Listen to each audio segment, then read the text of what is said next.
Welcome to Shukla study point. आप सभी का स्वागत है आपके अपने YouTube channel Shukla study point में। मैं शिवम शुक्ला आप सभी दोस्तों का हार्दिक स्वागत करता हूं। दोस्तों, आज की वीडियो के अंतर्गत हम बात करेंगे शिक्षा शास्त्र के ऐसे इंपॉर्टेंट 11 टॉपिक जिनसे लगातार परीक्षा में प्रश्न पूछे जाते हैं। तो उन टॉपिक्स को आप लोग जल्दी से जल्दी कवर कर लीजिए, उनको पढ़ लीजिए। परीक्षा चूंकि कम समय में होने वाली है और आपकी परीक्षा जल्दी ही आपके सर पर मंडरा रही है, तो उस परीक्षा के एक प्रकार से खतरे को टालने के लिए हमने एक सीरीज चलाई जिसके अंतर्गत मोस्ट इंपोर्टेंट 11 टॉपिक्स हर सब्जेक्ट के आपके चैनल पर शुक्ला स्टडी पॉइंट पर अवेलेबल करवाए जा रहे हैं। और इन 11 टॉपिक्स को अगर आप लोगों ने पढ़ लिया, 3 से 4 बार आप इन टॉपिक्स को तैयार कर लीजिए, पढ़ लीजिए। मतलब तैयार करने का मतलब मेरा यही है कि आप पढ़ लीजिए, याद मत करिएगा, याद कतई मत करिएगा। अगर कुछ डाउट मतलब कि कुछ फैक्ट चीज़ें हैं उनको ज़रूर आप याद कर लीजिए, लेकिन प्रश्न के उत्तर को मत याद करिएगा। आप लोग पढ़ लीजिएगा 3 से 4 बार, और आप एग्जाम्स में जो आपके माइंड में आए उस समय एग्जाम्स में वो सब लिख दीजिएगा, आपको नंबर पूर्ण मिलेगा। ये मेरे प्यारे दोस्तों, ये विश्वास मान के चलिए। बस आपकी कॉपी भरी होनी चाहिए, बीए में और कुछ नहीं देखा जाता, बस आपकी कॉपी भरी होनी चाहिए और आपके जो लिखावट है वो समझ में आनी चाहिए। और जितने चीज़ पूछी गई है पेपर में, मतलब कि क्वेश्चन क्या पूछ रहा है, उस सारे के सारे क्वेश्चन जो पूछ रहा है उसके उत्तर आपके लिखे होने चाहिए। मतलब सारे के सारे क्वेश्चन के उत्तर आपके एग्जाम से पढ़े होने चाहिए, मतलब कि आपकी कॉपी में लिखी होनी चाहिए। ठीक, ये बात होती है। तो यहाँ पर मैं आपको बताऊंगा, आपके देखेंगे जैसे कि राजनीति शास्त्र का जो हो गया, समाज शास्त्र का आपके सामने, हिंदी साहित्य का हो गया, इसी प्रकार से आपके सामने लगातार जैसे भूगोल का भी आपके सामने होगा, गृह विज्ञान का भी आपके सामने देने का प्रयास रहेगा, संस्कृत साहित्य का भी होगा, अंग्रेजी लिटरेचर का अर्थात इंग्लिश लिटरेचर का होगा, और इसी के साथ जो है प्राचीन इतिहास, मध्यकालीन इतिहास, इन सभी के जो है आपके सामने इंपॉर्टेंट टॉपिक्स की वीडियो आपके सामने पड़ी होगी, उन सभी को देख लीजिएगा।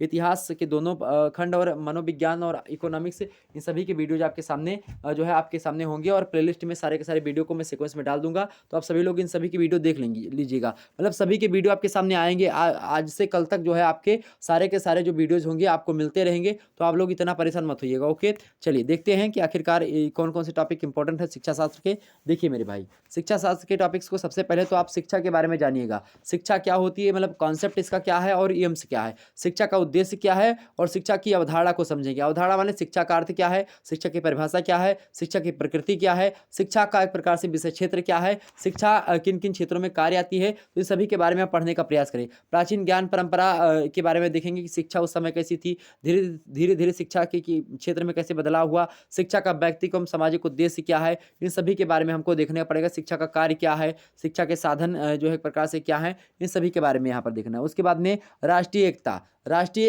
ये टॉपिक्स तो हो गया। अगला ये है दूसरा टॉपिक्स क्या, कि राष्ट्रीय एकता में शिक्षा, राष्ट्रीय एकता अर्थात देश की एकता में शिक्षा का क्या भूमिका है। इस टॉपिक से लगातार परीक्षा में प्रश्न पूछते हैं कि शिक्षा मतलब राष्ट्रीय एकता के लिए शिक्षा की क्या आवश्यकता है, अर्थात राष्ट्रीय एकता से आप क्या समझते हैं।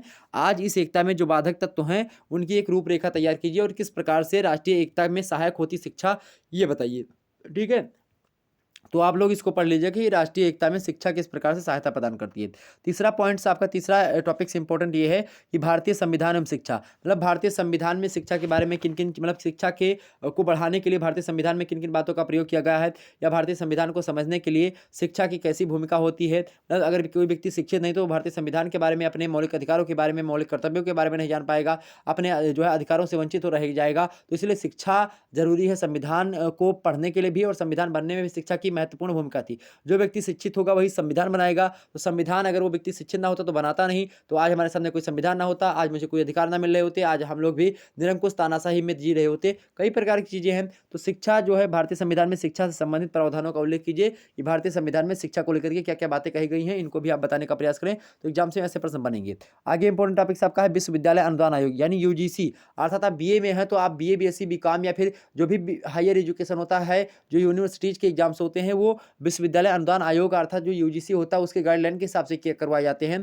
तो यूजीसी के बारे में आप जानकारी ग्रहण कर लीजिएगा। विश्वविद्यालय अनुदान आयोग है क्या, यूनिवर्सिटी ग्रांट कमीशन अंग्रेजी में कहा जाता है, तो ये है क्या, इसके बारे में आप पता लगा लीजिएगा। ठीक है, ये इंपॉर्टेंट टॉपिक्स है। आगे राष्ट्रीय मुक्त विश्वविद्यालय, चूंकि अब लगातार आप देख रहे होंगे कि जैसे कि कोरोना की वजह से मुक्त विश्वविद्यालय काफी फेमस हो रहे हैं, तो राष्ट्रीय मुक्त विश्वविद्यालय के बारे में आप पढ़ लीजिएगा कि मुक्त विश्वविद्यालय होता क्या है। ओके, तो ये इंपॉर्टेंट, अगला इससे प्रश्न एग्जाम में लगातार बनते हैं। आगे आपके प्राथमिक शिक्षा, प्राथमिक शिक्षा से एग्जाम से प्रश्न लगातार बनते रहते हैं, तो प्राथमिक शिक्षा क्या है इसके बारे में आप पढ़ लीजिएगा। प्राथमिक शिक्षा क्या है और माध्यमिक शिक्षा क्या है, और इसी के साथ साथ प्राथमिक माध्यमिक के साथ ही साथ आप देखेंगे कि जो है हायर एजुकेशन, तो प्राथमिक शिक्षा, माध्यमिक शिक्षा और हायर एजुकेशन, इन सभी के बारे में पढ़ लीजिएगा। तो ओके, आगे देखते हैं। अगला टॉपिक से आपका संस्कृति, मतलब संस्कृति क्या होती है, संस्कृति की अर्थ परिभाषा और संस्कृति और शिक्षा, मतलब शिक्षा से किस प्रकार से संस्कृति एक पीढ़ी से दूसरी पीढ़ी में हस्तांतरित होती है और किस प्रकार से शिक्षा के द्वारा ही जो संस्कृति होती है उनमें चेंजमेंट आता है, परिवर्तन आता है, किस प्रकार से शिक्षा के द्वारा ही संस्कृतियों को एक व्यक्ति दूसरे व्यक्ति को मतलब